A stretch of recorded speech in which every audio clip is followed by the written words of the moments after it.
Well done. Your thoughts on the second home win of the season? I think, forget about the result for a minute, I think the clean sheet was well overdue and very well earned today by not just the back line and the goalie but the whole team. It wasn't pretty at times. Was it the game? I don't think the conditions helped either team. But I felt quite confident today that, all right, okay, you don't think we're definitely going to win, but I didn't see them scoring. Maybe that was a bit presumptuous of myself, but I felt we were quite solid. I felt we were in control, without being disrespectful to Barrow, because they carried threats like most teams do in this league. But you know, when we do score, I did feel like, okay, we'll see this game out now. So yeah, the clean sheet, obviously 0-0 would have been very disappointing in terms of we want to win at home, but it would have been a clean sheet. But then to get that late winner, really good day. Gone back in the playoffs, which was our aim. And after two poor performances and poor results, it's important you win by hook or by crook. And the boys found that way to win today. Was there a sense of frustration in the first half, though, that you didn't manage to fashion a chance on goal? Yeah, and I think that happens, you know. Like I say, we had a lot going our own way in recent seasons, like I keep banging on about. And you're playing a better standard of opponent who are coming with a game plan to stop us and implement their style onto us, which they did. Probably Andy Dallas their biggest threat first half, without really causing too much. No, he hit the post with a bit of a mix-up with the wind. I think played havoc with the long ball, but apart from that, felt pretty comfortable that we were in control of the game. So every team we play is going to be a step up from last year, and so it won't be a smooth sailing. I think last year, if we'd won that game 1-0 like we did on Tuesday nights against Altrincham, and Halifax we scored late, I think, I might be wrong with that, but we were dominant throughout, and we kept looking like we were going to score goals.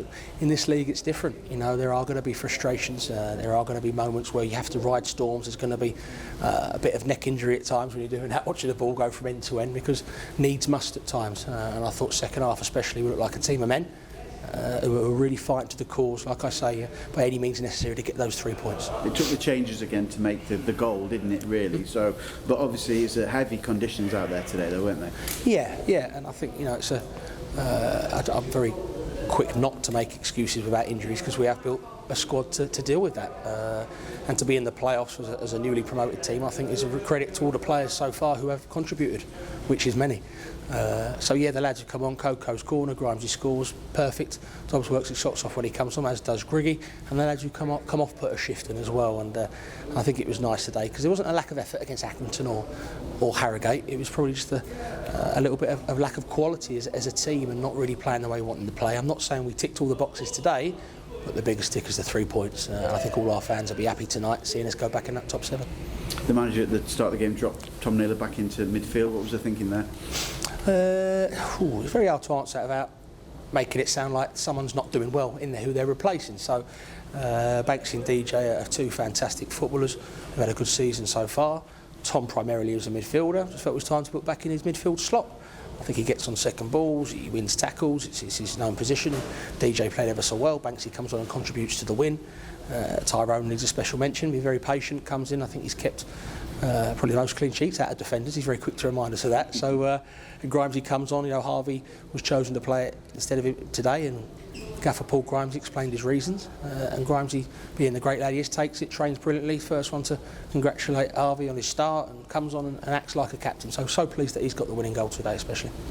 Harvey Rujo, is it just tactical for half time, was it? Yeah, just tactical. And I think when you had these young lads come in on loan, they bring so much quality and enthusiasm, which he has brought in, and sometimes just a little bit of naivety, and that's why they come on loan to a team 3 or 4 leagues below their parent club, is to learn.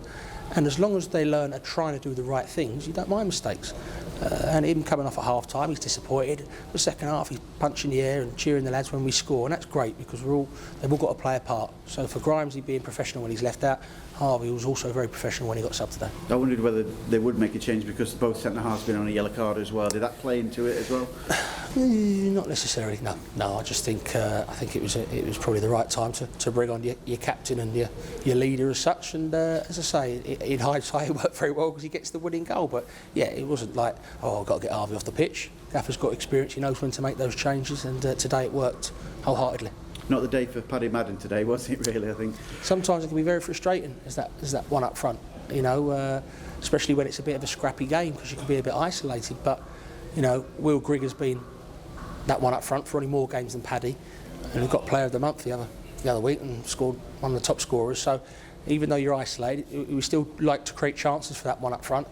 There's one drop from a corner from Paddy, and I think the other day brings it down and scores. But Paddy works his socks off, and like I say, whether it's Paddy or Will Griggs starting or coming off the bench, we've got full faith in both of them. Was there a time where you thought, well, let's change it up, let's put 3 at the back, for example, and push everybody a little bit further forward?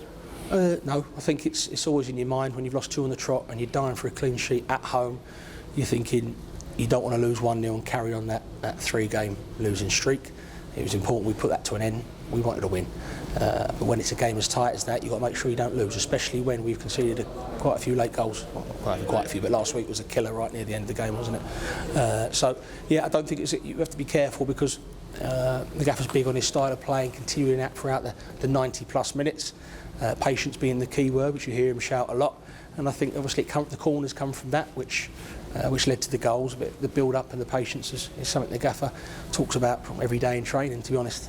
So it wasn't a case of going gung-ho. If you're 1-0 down, it's a different story. But a 0-0, knowing that we might get that final chance, which we did, it's important you stick to the plan.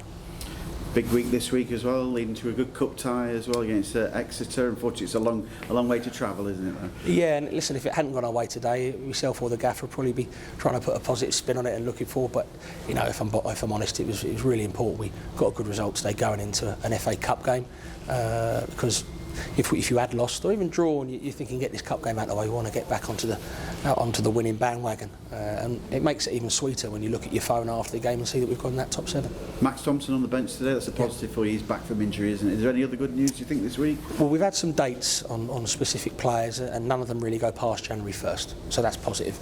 Even Ash Palmer, we're looking at 3 or 4 weeks return to play. Dunks is probably 6 weeks. He's had the OK to return in 6 weeks, which is better because at least we've got now a definitive time where Che can return.